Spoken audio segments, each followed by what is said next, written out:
Ele é diferente por quê? Porque ele foi escrito com a intenção de mostrar para nós Deus encarnado. O livro, o Evangelho de João, a função dele é apresentar Deus em Cristo Jesus, de forma que, ao olhar para Jesus, eu e você tenhamos a certeza de que o Senhor, o Criador dos céus e da terra, ele se fez homem. Não só se fez homem, ele experimentou as nossas lutas, as nossas dores, os nossos medos, as nossas angústias. E no meio disso tudo, como homem, ele conseguiu se manter fiel a Deus. A Bíblia vai dizer para nós que Deus, Cristo, Deus Filho, em todas as coisas ele foi tentado, mas em nenhuma delas ele pecou. A Bíblia vai dizer para nós que ele sabe o que é padecer.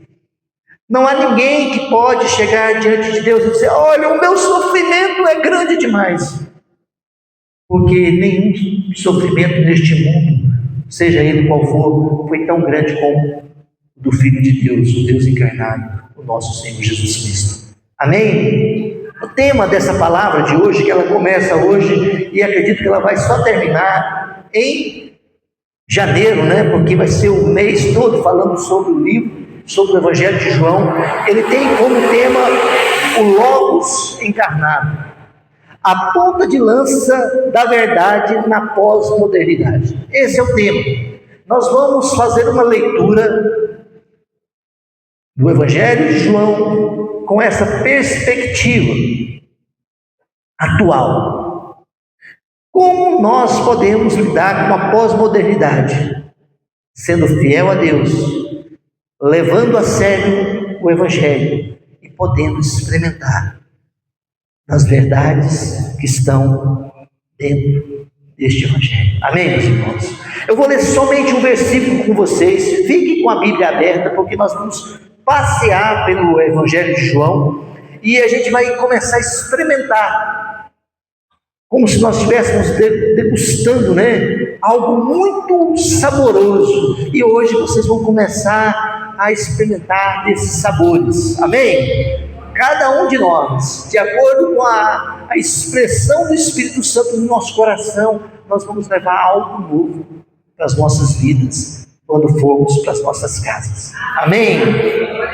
O versículo 1 do Evangelho de João diz assim: no princípio era o Verbo, e o Verbo estava com Deus, e o Verbo era Deus.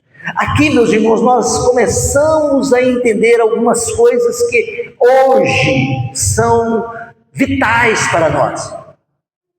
Nós precisamos entender hoje que o nosso Deus, o Deus que nós servimos, esse que nós todos os dias nos dobramos diante dele, dando glória, louvor e adoração, ele é um Deus eterno, ele sempre existiu, a pré-existência dele é algo real, no passado, no presente e no futuro.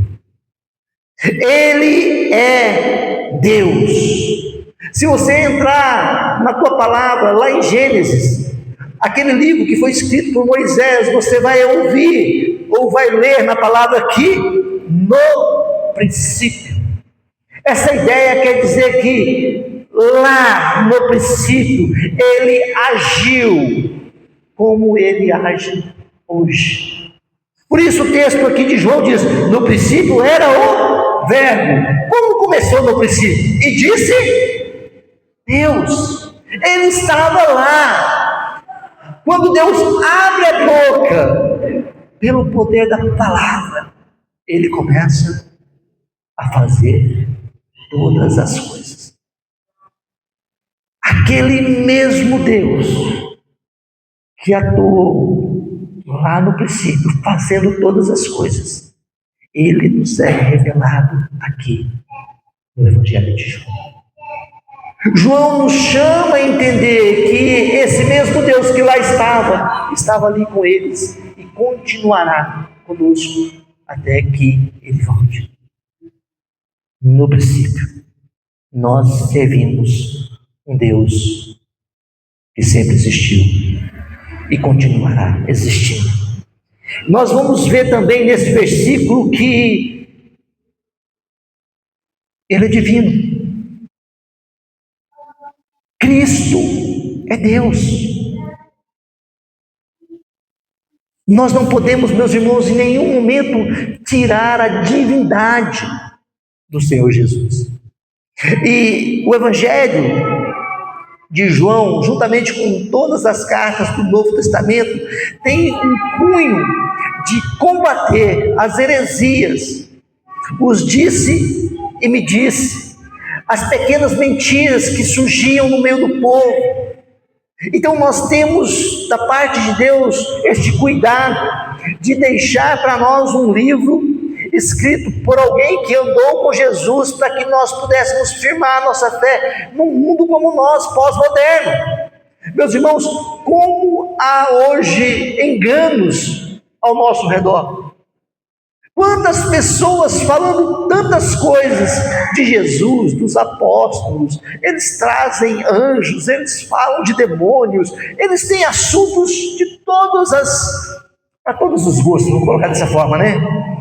Mas a pergunta é, esses ensinos estão nos conduzindo para onde? Esses ensinos firmam a nossa fé em Deus?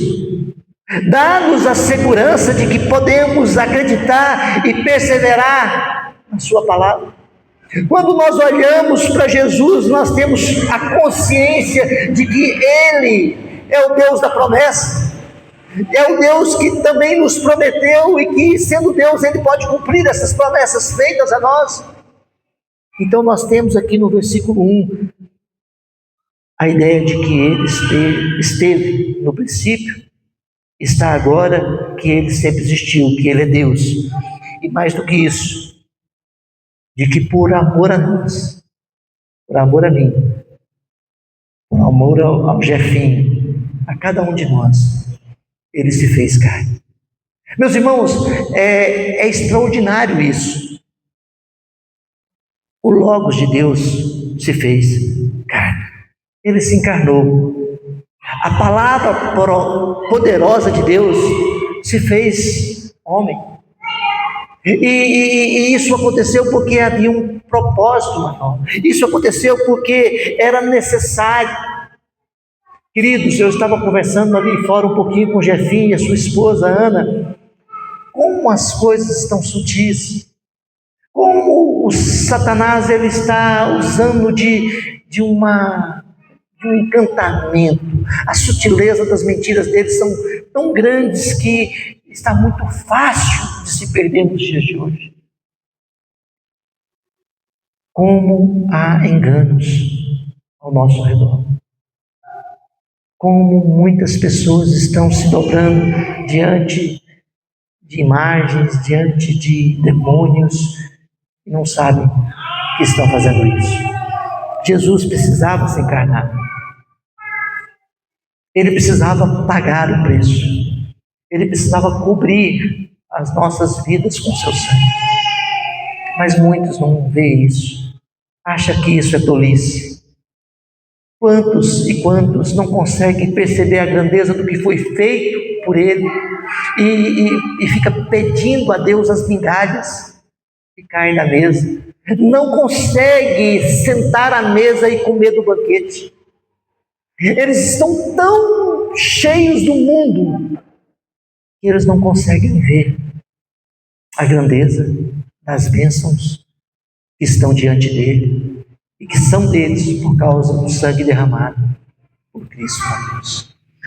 Vocês me compreendem, meus irmãos, a importância desse evangelho, a importância de nós entendermos isso, entender que ele foi construindo essa história, ele deixou de forma organizada. Todo o evangelho de João, ele é como se fosse uma história contada e fosse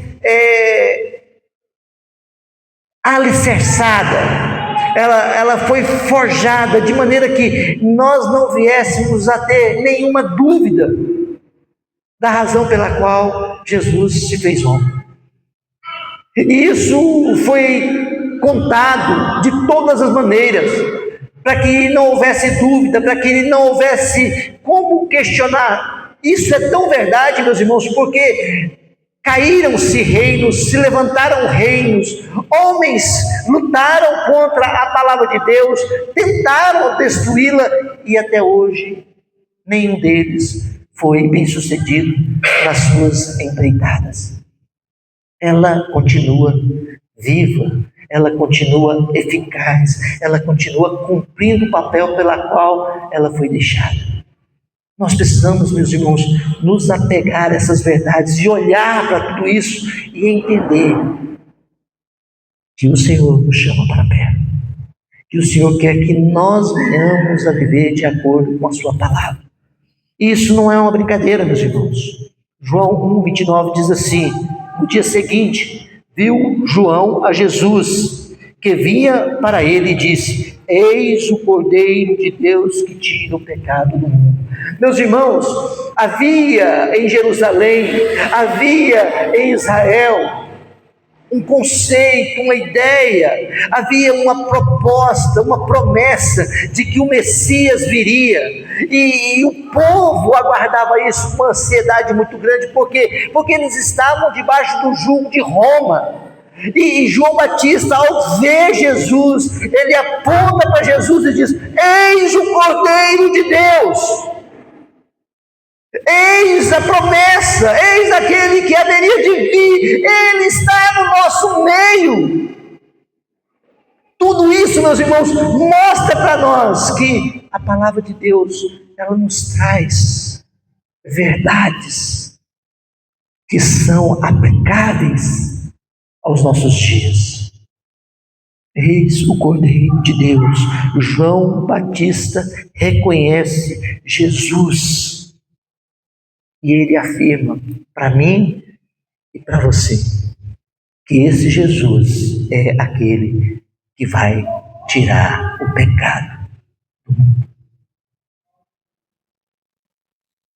Ele vai cobrir o pecado do homem.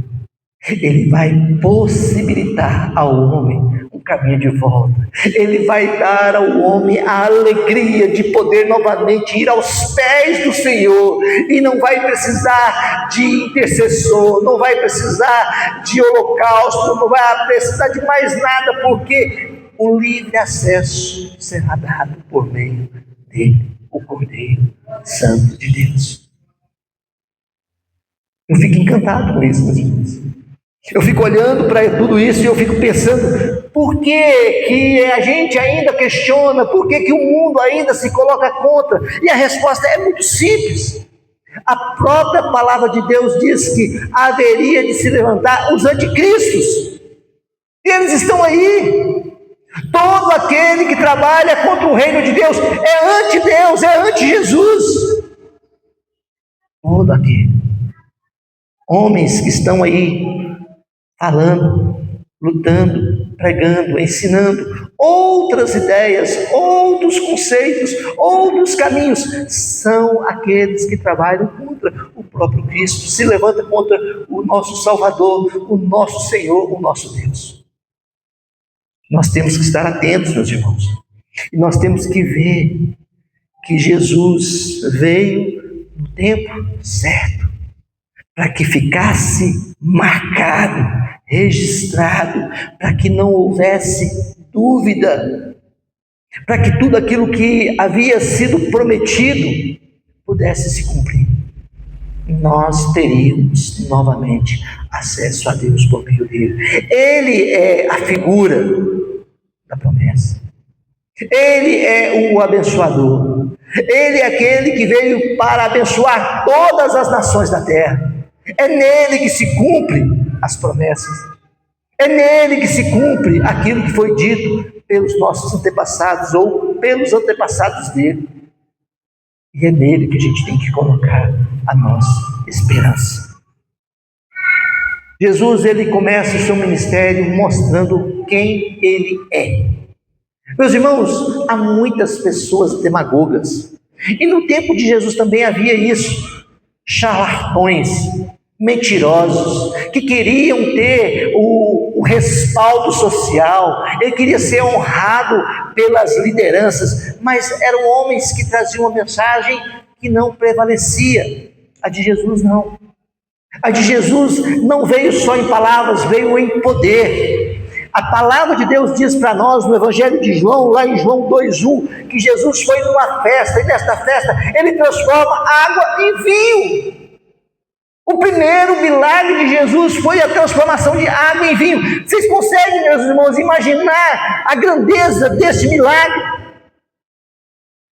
E ele fez isso de uma maneira extraordinária, num contexto de festa, num contexto onde a família da noiva não tinha os recursos que deveriam ter para poder, durante uma semana, festejar aquele momento tão especial. Meus irmãos, isso é extraordinário, ver Jesus socorrendo, Jesus visitando e abençoando os seus de forma extraordinária. Ele transforma água em vinho, não um vinho qualquer, o melhor vinho. Sabe, meus irmãos, isso já seria suficiente para nós entendermos quem Deus é. Isso seria suficiente para nós entendermos que temos nele respaldo, temos nele segurança, mas ele quis deixar vários aspectos do seu poder para que não houvesse essa contestação que muitos fazem a ele, de forma tola, mas fazem. Ele transforma a água em vinho, ele purifica o templo, ele mostra a seriedade com que nós devemos trabalhar, meus irmãos, no reino do Senhor. Ele mostra para nós que o reino que ele propõe, ele não está atado, preso, algemado às circunstâncias desta vida. A ideia de purificação, meus irmãos, é tirar tudo aquilo que é contrário à vontade de Deus dentro da casa de Deus. Eu fico pensando que a Bíblia diz que a Érica é templo do Espírito, casa de Deus. Quando eu olho para aqueles homens ali no fundo, homens bonitos, pelo menos por fora, né? Mas como está por dentro? Estamos ou não estamos limpando o templo para que o Espírito habite nele? Jesus, ele é sério em relação às coisas do reino de Deus, e ele nos chama, mostra para nós que temos que tratar com seriedade, que a nossa oferta tem que ser uma oferta verdadeira, saudável, sem nenhum tipo de contaminação. Tem que ser pura e verdadeira. E Jesus faz isso por quê? Para que nós possamos ver os sinais, para que nós possamos entender a proposta que ele está nos fazendo. Jesus, ele vai fazendo a obra dele de uma maneira extraordinária. Meus irmãos, naquela época, algumas coisas apontavam para o Messias. Somente o Messias haveria de ter o poder de fazer. E uma das coisas que fez, talvez, a mudança, ou foi o divisor de águas dentro da realidade de Israel, foi o ressuscitar de Nicodemos. Vocês conseguem perceber como João vai trabalhando e mostrando para nós não só o poder, mas as razões pelas quais Cristo viveu como viveu e fez o que fez? Lázaro estava morto há 4 dias, meus irmãos. Dentro do contexto de Israel, da religião judaica, até 3 dias uma pessoa poderia reviver ou andar novamente ou ter vida. mas depois de 3 dias era impossível. Jesus, ele vem a Lázaro no 4º dia, para deixar claro que ele era Deus, e que fora dele, coisas desta forma não poderia acontecer. Nós servimos um Deus, meus irmãos, que ressuscita mortos, e isso precisa ficar claro para nós hoje, mesmo em um mundo pós-moderno. Nós temos que ter coragem de sermos fiéis a esse Deus, defender esta causa, ir até o fim, porque lá, naquele lugar que ninguém vai, ele vai. Aquilo que ninguém faz, ele faz. E isso para nós chama-se milagre. Ele é aquele que faz o extraordinário. O nosso Deus, ele cura. O nosso Deus, ele faz milagre. O nosso Deus, ele sara, cura a nossa alma, o nosso espírito. O nosso Deus nos levanta lá naquele lamaçal e nos coloca em lugar de honra. É o nosso Deus, meus irmãos. O Evangelho está nos chamando a viver intensamente essa vida que ele nos propõe hoje. Nós estamos vivendo a pós-modernidade, a hipermodernidade, mas nós temos um Deus que pode fazer tudo aquilo que o mundo diz que não pode.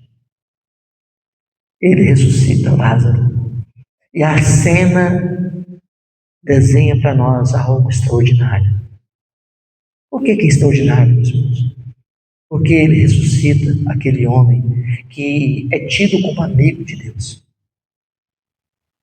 Eles amavam Jesus, eles recebiam Jesus em sua casa, eles tinham prazer de ter Jesus com eles. Quando Jesus está chegando em Jerusalém, ou chegando ali em Betânia, a palavra de Deus diz que Marta sai ao seu encontro com o coração contrito, e ela fala: Senhor, se tu estivesse aqui, ele não teria morrido. Meus irmãos, como isso é extraordinário. E Jesus diz que chora. Ele diz: não, ele vai reviver, ele vai ser ressurreto. Eu sei, Senhor, que isso vai acontecer quando o último dia vier. Ele disse: não, isso vai acontecer hoje. Tira a pedra. Lázaro, saia para fora. Meus irmãos, esse é o Deus que você serve, que eu sirvo. É que nos chama a sair para fora, que nos dá vida, vida plena. Não é qualquer vida, não é aquela vida que passa, aquela vida que se encerra com a morte. A vida que Ele nos dá é para toda a eternidade. A vida que Ele nos chama a viver é aquela que a morte não consegue nos limitar e nos parar. Lázaro, saia para fora. Quando a gente vê os milagres de Jesus, lá em João 4:1, diz que ele se encontra com a mulher samaritana do tanque de Jacó. Meus irmãos, a gente precisa olhar para toda essa estrutura que deixou ou foi deixado para nós, para que a gente entenda que Deus, ele tem um jeitinho especial, ele tem uma maneira de nos alcançar. Aquela mulher, ela era rejeitada dentro de Samaria. Aquela mulher, ela ia ao meio-dia ao poço porque ela não poderia se misturar com as outras mulheres. Aquela mulher, ela tinha dificuldades emocionais, era algo complicado, mas Deus vai aonde ela está. A palavra de Deus diz que ele foi ali para salvar aquela mulher, para dar a ela uma esperança, para dar a ela um renovo, para dar a ela uma vida diferente. E o texto diz isso. Se tu soubesses quem te pede água, você pediria para ele. Meus irmãos, olha que palavra. Eu e você somos chamados a pedir a Ele, porque Ele é aquele que dá a água da vida eterna. Ele é aquele que pode sim mudar a nossa história, mudar a nossa realidade. É Ele. O Evangelho de João, ele vai sendo construído para que a gente possa entender todas essas coisas. A mulher samaritana foi encontrada por Jesus. E todos nós também fomos encontrados por Jesus. Um dia ele falou para o Jefim: olha para mim, rapaz, sou eu que falo com você, eu te amo. E o Jefim escutou. Eu estou aqui. Lutas tem, dificuldades tem, mas ele sabe quem é o Deus a quem ele serve, quem conversou com ele na sua intimidade, porque é pessoal, é com cada um de nós. Quando a gente olha para esses textos, meus irmãos, a gente vai ver algo extraordinário. Deus, ele se revela a diferentes grupos, de várias camadas sociais. Deus não faz acepção de pessoas. Busca a samaritana, busca os noivos em Caná, busca o amigo. Jesus é assim. Jesus, ele vai ter sempre um lugar para aqueles que querem se relacionar com ele. Ele não faz acepção de pessoas. Ele se revela a todas as pessoas, independente do grupo com que ela pertence, independente da camada social que ela esteja. E ele faz isso porque ele veio para salvar todo aquele que nele crê. Não importa. Não importa. Se é homem, se é mulher, se é branco, se é preto, se é japonês, se fala português, inglês, é de toda raça, de toda tribo, de toda nação. Amém, meus irmãos? Mas essa relação vai acabar, está acabando. Uma coisa, meus irmãos, para a gente fechar. Quando nós nos deparamos com todas essas verdades e nós trazemos isso para a nossa vida, quando nós passamos a viver de acordo com esta revelação, uma coisa começa a acontecer na nossa vida. Começa a surgir conflitos com as coisas que estão acontecendo lá fora. O Evangelho de João vai deixar claramente para nós que aqueles que opuseram, aqueles que estão trabalhando contra, se rebelarão contra o Evangelho e contra o caminho que é proposto a nós por Cristo Jesus. Nós vamos falar mais disso até janeiro. Que Deus abençoe seu coração, que nos abençoe, que nos dê sabedoria para que nós possamos viver de acordo com a palavra de Deus. Amém, meus irmãos?